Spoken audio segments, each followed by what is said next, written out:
What's up, guys? John the RetroBro back again with another video, and today I want to discuss a topic that I think is necessary to bring back up with the current landscape of games and super weak generation of console gaming with the Xbox and PlayStation 5. And today I'm going to be talking about why it's time for console gamers to finally admit to the fact that PC gaming is the far superior platform, and why all console gamers need to finally make the switch. Hyperbole aside though, guys, I'm going to bring up some really interesting facts and hard truths, so let's get into why PC gaming is the best option in 2024 and here on out. First, let's touch a bit on the past. The debate between PC and console gaming has been a long-standing one, with passionate arguments on both sides. However, in recent years, modern PC gaming has increasingly emerged as the superior option. For the longest time, I held the belief that console gaming, while less powerful, was a better, more streamlined experience for gamers across the board. Early PC gaming was filled with headaches. You had to make sure you had the right graphics card, correct drivers, and even then you needed the perfect level of optimization to ensure a stable gaming experience. That wasn't really the case on consoles. The experience was easier. Buy a game, unpack it, put it in your console, and play the game. I mean, unless the game was broken, guys, really, the game would play. However, things have changed. First, let's talk about the price.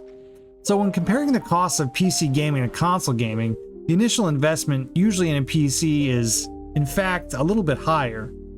You can buy a decent gaming PC for $750, and you're probably going to get a better PC than you would a PS5 or Xbox. The PC is going to be more powerful at that price. Of course, you can spend more money, right? But however, the upfront cost is offset most of the time by the savings on other expenses, particularly when it comes to online play. Now, both Microsoft and Sony charge annual fees for accessing multiplayer features on their consoles now. And with Xbox Live Gold, or whatever it's called now, Game Pass, and the PlayStation Plus subscription costing around $60 to $120 on the low end, depending on the tier, online multiplayer on PC is generally free. Actually, almost always free, with most games offering online play without any additional fees. Over the lifespan of a console, these subscription costs can add up significantly, making PC gaming a more cost-effective option in the long run.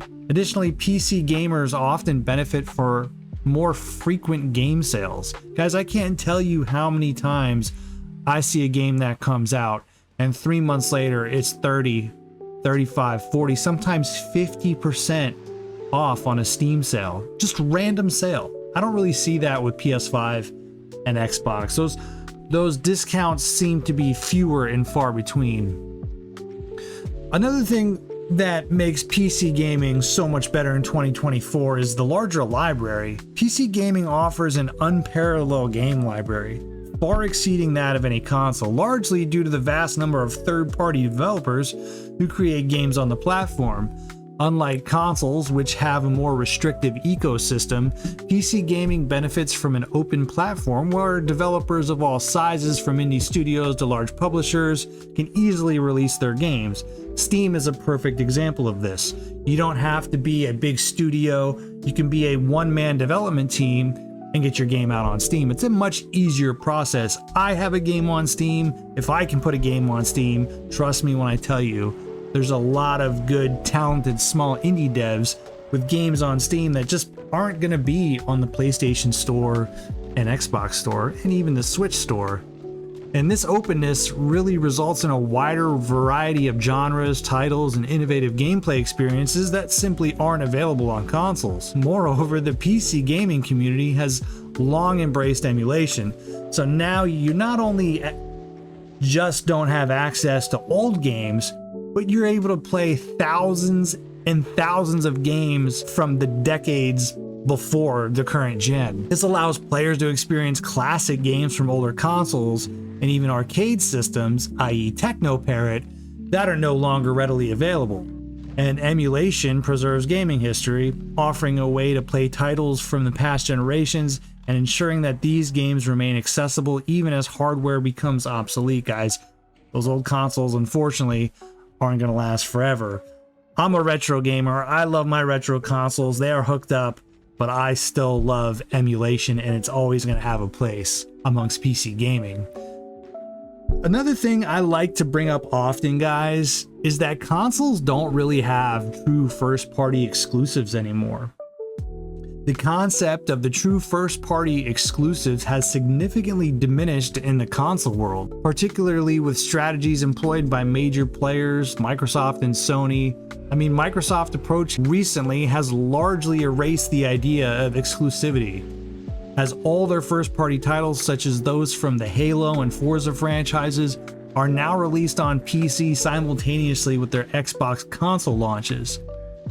This day one availability on PC means that gamers no longer need an Xbox to experience these titles, which were once the cornerstone of the console's appeal. You used to want to buy a console to play those first-party titles.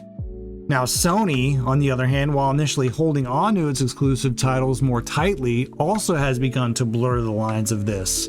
Many of the PlayStation 5's most acclaimed exclusives, like Horizon Forbidden West and God of War, eventually make their way to PC with enhanced features, including improved visuals, higher frame rates, additional customization options, all the stuff with ray tracing, frame gen, DLSS, you name it. They put it out there. It's an overall better experience once that game hits the PC.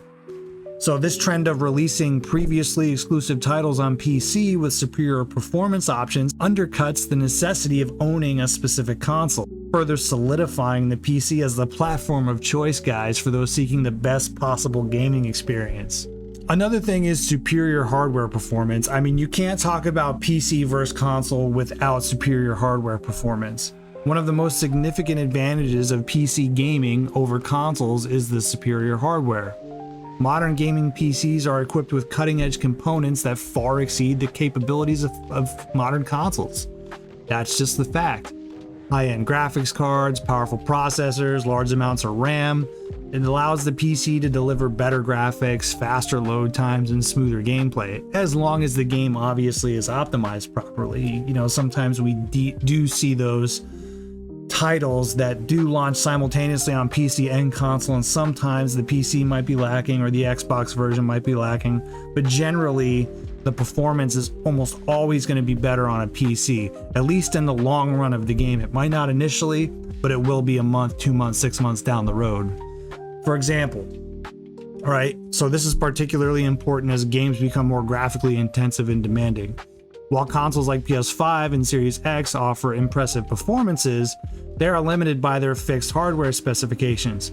In contrast, PC gamers can upgrade individual components such as their GPU and CPU to keep pace with the latest technological advancements. This ensures that a gaming PC can remain the forefront of performance for years, while consoles are typically stuck with their launch hardware until the next generation is released. And that really takes us into the evolving technology and innovation that you're going to get more with a PC over a console. So PC gaming is always at the forefront of technological innovation in the gaming industry. With the rapid advancement of technology, PCs are the first to benefit from new developments such as ray tracing, virtual reality, high refresh rates. These innovations are often introduced to PC first before they become available to console gamers, giving PC gamers early access to the latest advancements. A good example of this is ray tracing technology, which enhances lighting and reflections in games. This was first made available on PCs with the RTX series, the GPUs, NVIDIA's RTX series. I believe this was like the 20 series when we started seeing the RTX, and then years later we got it on PS5 and Xbox. So that's a good example of the PC technology and innovation being a few years ahead of the consoles. We're starting to see this now with like Unreal Engine 5. These newer graphics cards are going to be able to utilize Unreal Engine 5 a lot sooner than these consoles will. They'll at least be able to utilize it better. You know, another thing that is brought up often, guys, is the customization and flexibility of PC gaming.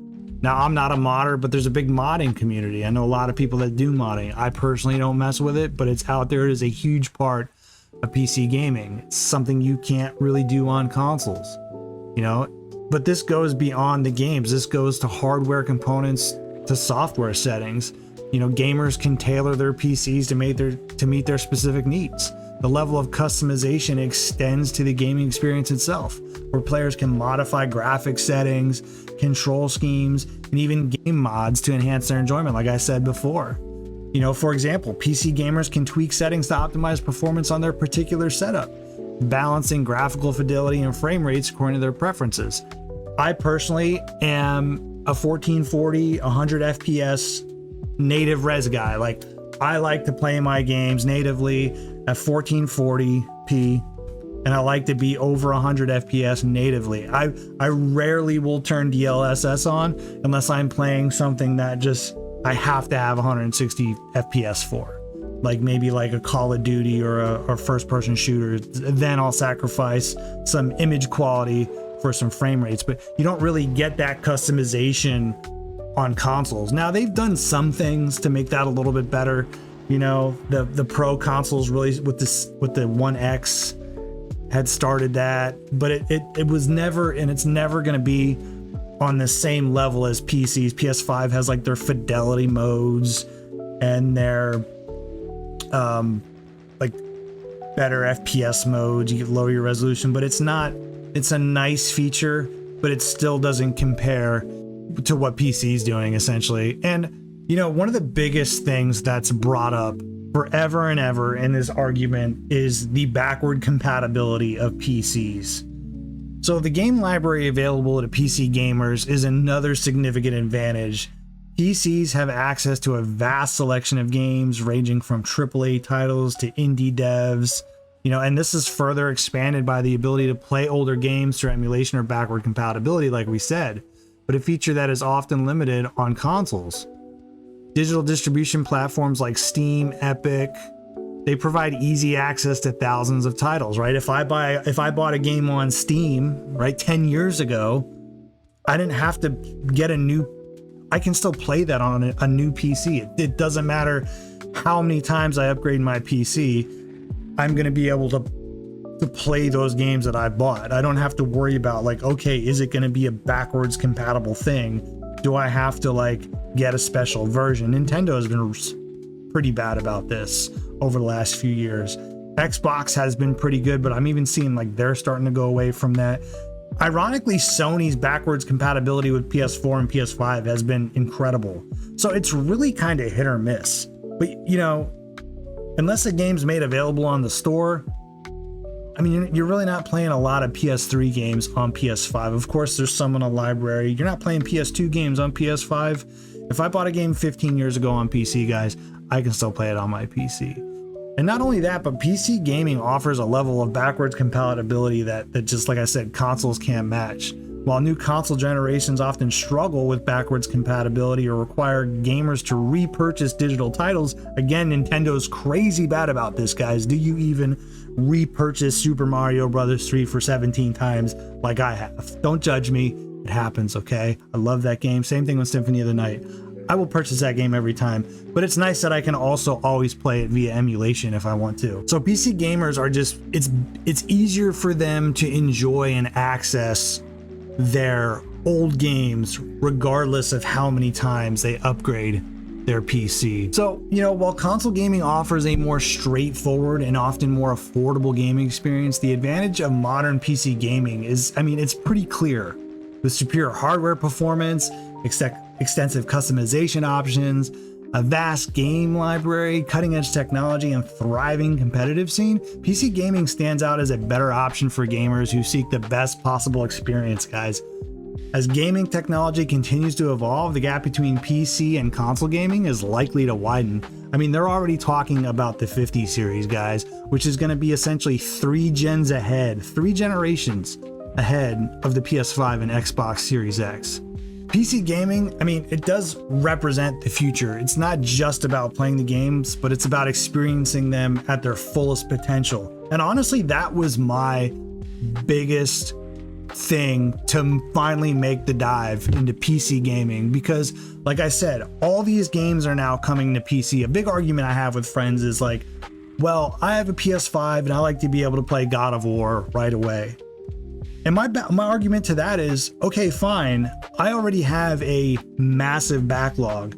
I can wait 2 years, wait for Sony to optimize it, and then have a better experience on PC with higher frame rate, better graphics, more optimization choices. It just makes sense in 2024. You're starting to see consoles like wanting to be PCs. They're making their games more available because the money is in the software. It's not in the hardware like it used to be in the 90s. Things have changed so much. The money's in the software. That's why you see these stores, you see Game Pass, but Steam is free, guys. Steam is free. And hopefully for the foreseeable future, it's going to continue to be free. You know, these graphics cards that they make now are all plug and play. You don't really have to worry about having the right drivers. Are they optimized? NVIDIA and AMD has done such a great job to kind of quell that whole old tired argument that we used to have back in the day of making sure you have the right drivers. I have to finicky, mess around and make sure it's perfect. No, guys, most of these things, most of these cards, you could take them right off the shelves. I've seen people put 40 series cards in 10-year-old computers. Now, while I wouldn't recommend it, it can be done. You can upgrade your card that easy, and you don't have to go backdoor download some weird drivers that are impossible to find. So that old argument is dead. They're plug and play. It's super simple. So that's my rant, guys. PC gaming in 2024. It's time to get rid of the consoles. Come on over to the dark side.